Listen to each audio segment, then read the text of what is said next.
setting up your vacuum hose for the first time when you purchase it from Tru Tech Tools. So that's the part number. We're going to select our hose adapters. So there's two hose adapters. If you're lucky enough to have the field piece SM480V 4-port manifold, you will be selecting your 3/8 diameter that will go on to your refrigerant gauges, and then this is your 3/4 inch that will go on to your vacuum pump. As you can see here, to give you a demo, here's the little tiny 1/4 inch that everybody uses on their hoses. Here's the 3/4 inch. So the 3/4 inch will be going right there. Set these up, you have the rubber gasket right there, and let's see if I can do this with one hand.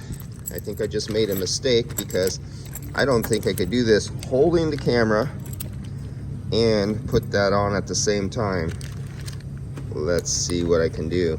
Never did that one-handed, and I think I'm gonna have to use my right hand, and I think I can't do it. Oh well. So you see this in here? Let's see if I could do that. That'll drop there. That goes on like that. And if you could see the width of this piece will capture both of them, and then it'll lock around.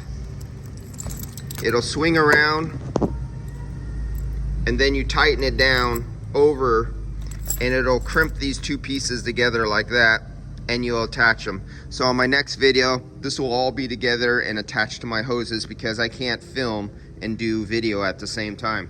All right, and I don't do tripods, I don't edit, and I don't do second takes. I just leave all my mistakes in the videos.